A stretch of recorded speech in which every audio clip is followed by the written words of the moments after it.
Alors, les émissions de jeux de société, je les fais seul d'habitude. C'est vrai, C'est vrai. Et comme on mutualise les tournages, un peu comme dans l'industrie lourde soviétique. Exactement. Voilà, on a fait plusieurs tournages en même temps, donc bon, voilà. Quitte à faire. On va parler de jeux de société abstraits avec Antoine. Alors, c'est surtout moi qui en parlerai, c'est Antoine qui va me poser des questions sur ce que c'est. Déjà, oui, parce que... Voilà, tranquillement. Donc ça va ressembler un peu à une rétrospective jeu de rôle.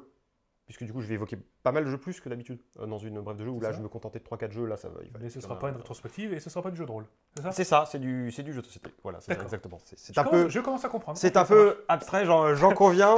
Ne t'inquiète pas, il m'a vu jouer à des jeux abstraits pendant qu'on était en vacances l'année dernière. Ouais. Alors que nous consommions une quantité déraisonnable de Casanis. Oui, c'est un secret honteux qu'il faut partager, c'était pas grave. Déjà, globalement, comme d'hab, j'ai fait comme d'hab. Oui. Au niveau des prix, je suis assez varié. Assez varié, donc entre quoi et quoi à peu près? 20 et 40. Oui, c'est pas mal. En gros, voilà. C'est 40 pour les plus nerveux et puis 20 pour les... voilà. D'ailleurs, il y a quelques jeux qui sont derrière moi. Voilà. On va les évoquer petit à petit. Ne vous affolez pas.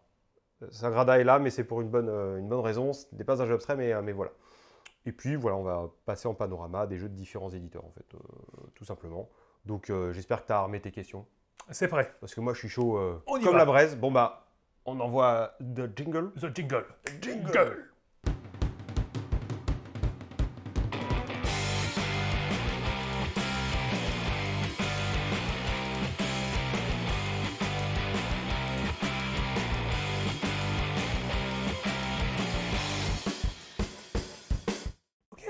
Bon, c'est pas mal. Déjà, est-ce que tu pourrais commencer par un truc très simple, genre une définition du jeu abstrait? Parce que le problème de quelque chose d'abstrait, c'est que c'est abstrait.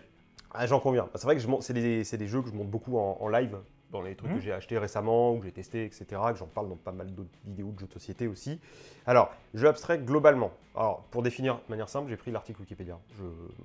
Ça me semble correct comme définition de base. Pas mal, oui. C'est des jeux qui se jouent généralement à deux. Ou à deux équipes qui jouent l'une contre l'autre, du coup, et à tour de rôle. Voilà, tout simplement. Tous les éléments, toutes les informations sont connues des joueurs et des joueuses. Au début de la partie, il n'y a pas de hasard, il n'y a pas de trucs cachés, etc. Voilà, à la base. Et voilà, le hasard n'intervient pas dans le déroulement de jeu. Et puis tous les coups sont, toutes les actions à faire sont disponibles dès le début, en tout temps. D'accord. En fait, globalement, c'est plus ou moins ça. Alors, rien n'est gravé dans le marbre, mais globalement, un jeu abstrait, c'est ça. Et très souvent, chose annexe, il y a souvent un thème très épuré, voire même carrément que du bois ou du plastique ou du carton. Oui, en gros. Okay. Voilà, j'espère que ça répond à ta question. Ok, ça répond déjà à pas mal de questions, oui, en effet. Voilà. Donc, il y a plein de jeux après. Qu'on va pouvoir évoquer, parce que bon, c'est un peu abstrait comme ça, parce que tu pourrais dire quels éditeurs sortent. Oui, déjà, voilà, parce que des exemples de jeux abstraits, on en a déjà fait quelques-uns en vidéo. Je pense que tu en reparleras de quelques-uns juste après. Oui, oui. Je pense qu'il y a des indices. Oui, il y a des indices là. Il y a des légers indices juste là. Ça. Mais il n'y a pas que ça, en fait. Parce que je vais faire un panorama, c'est pour ça qu'on disait que ça ressemblerait à une rétrospective. Oui, voilà. Sur un thème de jeu et pas sur un auteur ou un jeu ou une gamme. Déjà, je vais aller des plus classiques. Voilà, en commençant. Il y a deux éditeurs qui font des jeux depuis très longtemps, qui sont Gigamic et Hush. Alors Gigamic, c'est des boîtes blanches, qui s'appellent genre Quarto Corridor, Quantique, Squadro, Pylos, ça c'est bon, je connais. Etc. Voilà, c'est implanté depuis longtemps, tu le trouves dans n'importe quelle boutique XP, tu le trouves dans n'importe quel bar à jeux. Aussi. Voilà, donc ça c'est connu ça. C'est connu, c'est du bois simple, fabrication simple, mais voilà, on est vraiment plus sur la règle. C'est le principe d'un jeu abstrait, sur la profondeur de jeu que sur la profondeur du matos et la profondeur des règles à apprendre. Après, le jeu est très profond. C'est quelque chose, c'est un truc qu'on retrouve aussi avec les jeux abstraits, c'est qu'en général, les règles sont... Oui, c'est timbre poste. C'est ça, c'est clair, c'est net, c'est efficace. C'est ça. Par contre, dans ta tête, ça l'est pas souvent. Ça l'est pas. Parce que du coup, le deuxième éditeur qui en fait depuis longtemps, alors je ne vais pas trop en parler, parce qu'ils ont déjà des noms. Si, juste pour ça, tu vas le dire. Juste ça. Mais en fait, c'est des jeux de société de chez Hush. Du coup, c'est le deuxième éditeur qui en fait depuis longtemps. Voilà, alors il y a des jeux. Alors j'ai une liste en bas là. Donc il y a Dvon, Gipf, Punkt, Tsar, Yinch, Zertz et Link, pardon. Ça, ça se trouve moins facilement. Non, j'avoue que, comme disait, ça fait très onomatopée de BD, ouais, c'est genre paf, madame, laser, une vieille série Batman. Oui, c'est distribué par Atalia, c'est édité par Hush, du coup, en multilangue. Le truc, c'est que ça se trouve moins en boutique spécialisée, donc faut le commander, faut le trouver. C'est réputé comme étant le level hardcore du jeu abstrait. En gros, le truc que tu ne fais pas en premier, je te conseille de commencer par les Gigamic à la rigueur. Ils seront plus faciles à prendre en main, et même si moi je les trouve pas à mon goût, pas assez. Ouais. Après voilà, ça peut mener. Ça peut être une porte d'entrée. Ça va mener au final au jeu Hush. Un peu comme en jeu de rôle, tu vois, un jeu de SF. Star Wars pourrait être une bonne porte d'entrée. Bah voilà, là, Hush, c'est Eclipse Phase. Voilà, ok, gros, oui, c'est. Voilà, les jeux du projet GIF d'un homme qui s'appelle Chris Broom. Je crois que je prononce très mal. Voilà, donc, des jeux de malade, mais voilà, dans un deuxième temps, et puis un packaging très ancré dans les années 80. 70. Ouais, 70-80, mais il reste comme ça. Bon, oui, c'est ça, ça ne vieillit pas. Ça ressemble un petit peu à ces jeux qu'on avait on retrouve dans le grenier de nos parents. Ouais, mais c'est un peu, c'est typiquement ça. Voilà. Franchement, j'aurais pas été surpris d'en avoir chez mes grands-parents en fouillant dans le grenier. Il n'y a pas que des jeux comme ça, dans les jeux abstraits. Parce que là, pour l'instant, j'en conviens. Tu m'as dit, bon, c'est quoi un jeu abstrait? Je te vends du rêve là. Mais là, oui, pouf, incroyable, fantastique. Mais il y a des jeux, notamment qu'on a derrière là. Voilà. Tu vois déjà, on est un peu plus sympa. Moi, je vais commencer par les jeux de Cosmoludo. Alors, il y a 4 boîtes qui sont disponibles en commerce. Il y a Mana, Okito, Kamon, Pantarei. Pantarei, j'en parlerai pas ici parce que ça m'a un peu moins plu. C'est essentiellement des jeux de Claude Leroy. Claude Leroy qui est un génie. En termes d'accomplissement en tant qu'auteur de jeux abstraits, c'est juste incroyable. Vraiment, ça part de la même base, mais c'est des jeux totalement différents. D'un côté, il y a la contrainte. Ça, c'est la première notion. C'est en me déplaçant, je vais donner une contrainte à l'adversaire. D'accord. Qui va me donner une contrainte? À qui je dois donner une contrainte, etc. Et les choses vont souvent par 3. 1, 2 ou 3 cases de déplacement, ou de manipulation de pièces par tour, etc. Okay. Voilà, en gros, il y a un thème général. Il y a un thème, un pattern qui est reproduit. Et il a fait aussi un jeu incroyable qui s'appelle JGS, qui est je crois que le meilleur jeu abstrait, je pense qu'on peut le dire. Je ne l'ai pas là, parce que je ne peux plus le trouver actuellement. Donc, notre grande spécialité, c'est qu'on aime vous parler de jeux introuvables. Voilà, c'est ça. Alors, il est disponible chez Cosmoludo, mais pas distribué par BlackRock. D'accord. Voilà, il est disponible uniquement sur leur site. Sachant que ça coûte 20 balles, en gros. Un jeu de chez Cosmoludo. JGS coûte 35. Un peu plus massif, le plateau en bois est plus 35, ça va, c'est excessif. Voilà, ça reste dans un bon prix. Là, je vais parler de Mana, Kamon et JGS. Parce que Kamon est fait par Bruno Catala. Il n'est pas fait par... donc Bruno Catala, je ne vais pas présenter les jeux parce que ça en a trop. Voilà, il faudrait une émission complète pour lui. Mana, c'est très simple, on est très proche des échecs dans la conception. Tu as 6 pions, blancs ou noirs, selon quel côté du plateau tu es. Tu as un plateau avec des cases qui ont un niveau de 1, enfin une valeur de 1, 2 ou 3, chaque case. Okay. Et tu as un oiseau Mana qui est pour l'instant sur le côté. Quand tu es le premier à jouer, tu vas bouger n'importe quel pion qui est sur une case 3. S'il est sur une case 3, 2 ou 1, tu vas le bouger de 3, 2 ou une case. D'accord. Ok. Après, tu prends l'oiseau Mana. Si tu es arrivé sur une case 2, par exemple, bah, tu vas le mettre sur une case 2. Voilà. Okay. Et l'adversaire devra jouer une figurine qui démarre sur une case numéro 2. Et après, quand il fera son mouvement, il bougera l'oiseau Mana, sachant que tu ne peux pas traverser une pièce adverse. Enfin, une pièce de ta couleur ou l'oiseau Mana. Il faut que tu bouges à côté. Donc ça peut être des lignes droites ou des lignes brisées. Hein. Je n'y ai pas de souci, jamais en diagonale. Par contre, tu peux bouffer un pion adverse. Parce que le but est de bouffer le grand pion adverse qui est le daimyo. Il y en a un qui est plus grand chez les noirs et chez les blancs. Une fois que tu y arrives, c'est ça. Ça paraît simple.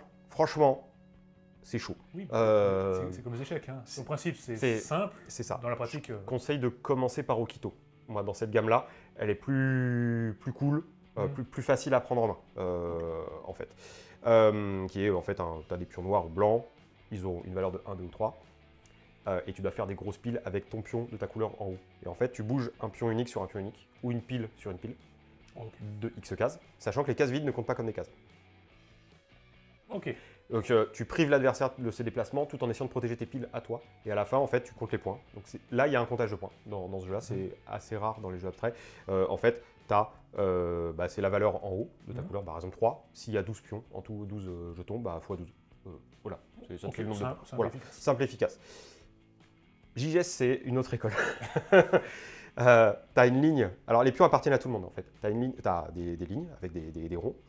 ton but est de mettre un jeton, n'importe lequel, dans le but adverse. Donc derrière sa ligne, il y a une case. Et derrière ta ligne, il y a une case. Voilà. Et en fait, tu as les lignes, tu as des objets qui vont se déplacer de 1, 2 ou 3 cases parce qu'ils ont 1, 2 ou 3 anneaux. Encore une fois, 1, 2, 3. Et tu vas bouger une pièce par tour. Sauf que tu dois t'arrêter sur une case vide, sauf si tu tombes sur une autre pièce. À ce moment-là, tu fais un rebond. Donc si tu finis ton déplacement sur une pièce qui fait 3, qui a 3 anneaux, bah, tu vas pouvoir la déplacer de 3 cases, la pièce que tu viens de bouger. D'accord, Le but étant de te créer des chemins pour arriver au bout. Sauf que tu ne peux bouger qu'un pion qui est sur la ligne la plus proche de toi.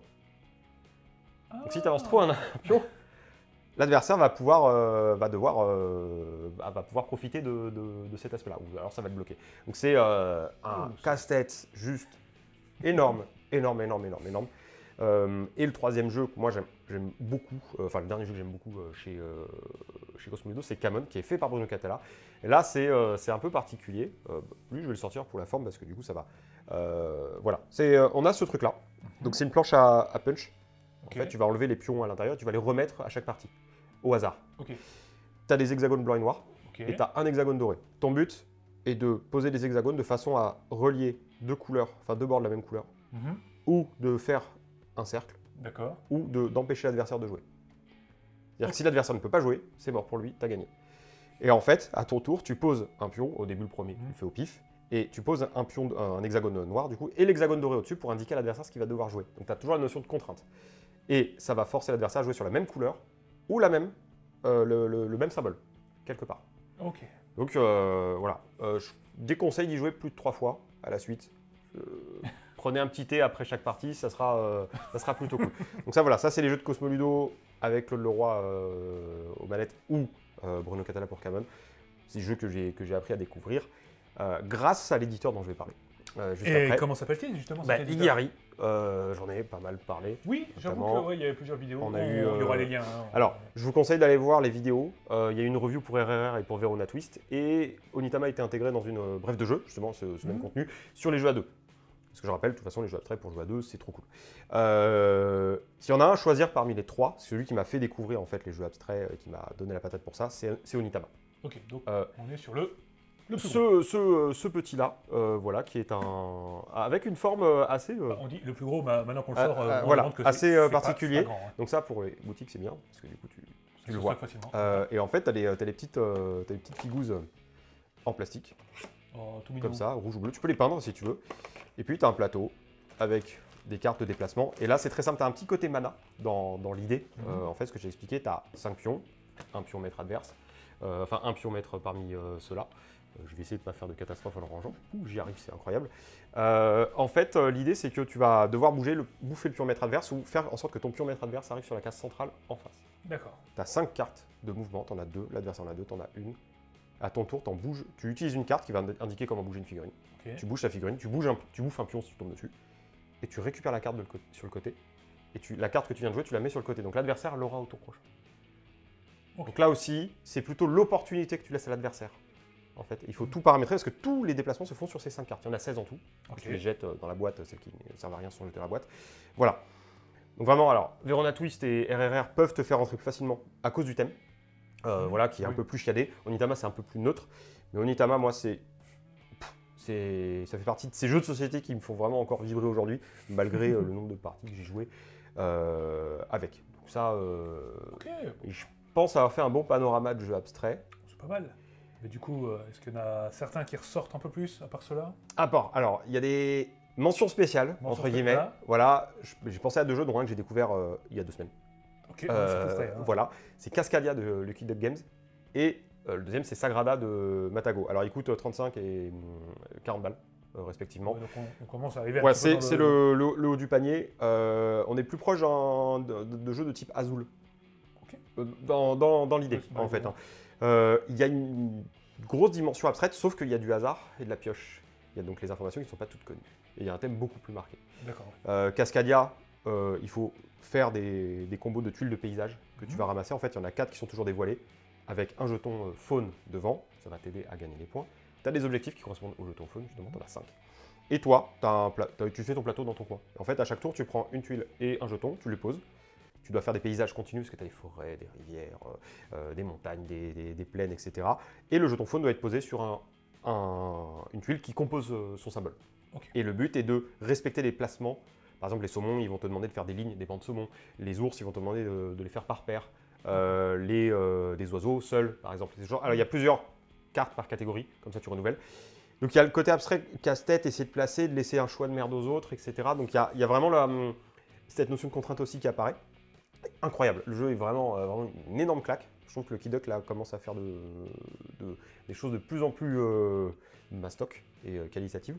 Et l'autre c'est Sagrada. En fait, j'avais acheté Azul, j'y ai joué, j'ai joué à Sagrada, j'ai vendu Azul.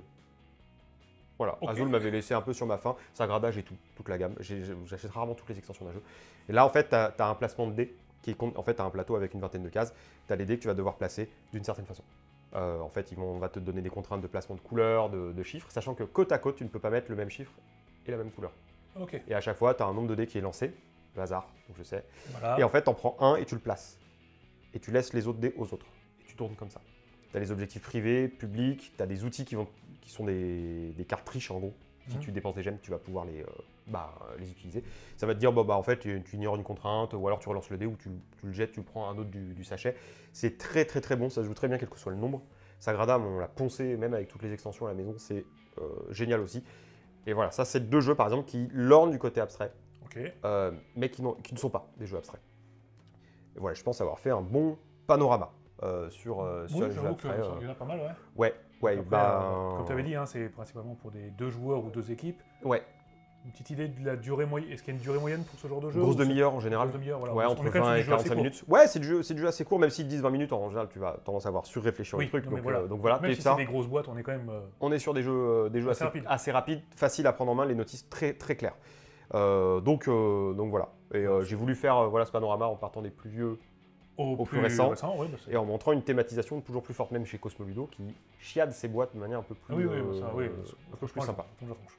Eh ben, franchement, c'était bien complet tout ça. Ouais, ça a répondu à tes questions, j'espère que ça a répondu à vos questions aussi. Ah oui, c'est plus important. Hein. Ouais, c'est clair. Et bah écoute, voilà, donc j'espère que j'ai réussi à transmettre la flamme du jeu abstrait. Voilà, c'est ça. Parce qu'on n'est pas beaucoup de gens à kiffer absolument ces jeux-là, même s'il y a des succès commerciaux quand même. C'est vrai qu'en boutique, c'est bizarre, tu regardes derrière, tu sais pas trop. C'est compliqué de rentrer dedans, c'est pas forcément de la grosse licence familiale ou ce genre de choses. C'est ça, c'est pour ça qu'il ne faut pas hésiter à se les faire expliquer, à regarder des vidéos. Il y a des vidéos d'explication de règles sur ces jeux-là aussi. Oui, il y en a beaucoup. Sur les jeux Cosmoludo notamment, il y en a. Voilà. Donc les jeux dont j'ai parlé, ils sont dans la description, on a mis des fiches qui apparaissent au montage, etc. Voilà, quelque part. À peu près par là. Tout est maîtrisé. Ouais, tout ça. Je crois que je me trompe encore. Je crois que c'est. Ça va apparaître. Je crois que c'est de l'autre côté. Ouais, bon, bref. C'est là ou là. C'est ça. Quelque part sur la vidéo, il y a un truc qui va apparaître comme ça. Voilà. Et puis moi, je pense en avoir simplement. Du coup, terminé. Et puis, si vous avez des questions, n'hésitez pas à les poser en commentaire. C'est ça. On va y répondre. Enfin, surtout. Oui. Surtout lui. Hein, ça pourrait être marrant qu'il réponde à des questions. Je peux y répondre. Je serai moins calé. Ça va être intéressant. Ça va. Écoute, je pense qu'on va pouvoir raccrocher le micro et la caméra. Exactement. Hein. Voilà, c'est ça. Comme d'hab, Facebook, Twitter, Instagram, Discord, Twitch, YouTube, les podcasts, etc. Aussi. Et les pouces bleus qui vont bien, le partage. S'abonner, la cloche, vous connaissez le principe. Exactement. Ça, les petits chèques, hein, voilà. Oui, tout à fait. Bien sûr, nous on prend même les tickets resto, c'est pas un problème. On n'est pas pénible. On ne devrait pas dire ça parce qu'on va encore nous envoyer des vannes sur quand est-ce que vous faites un Tipeee, puis. Oui. Voilà.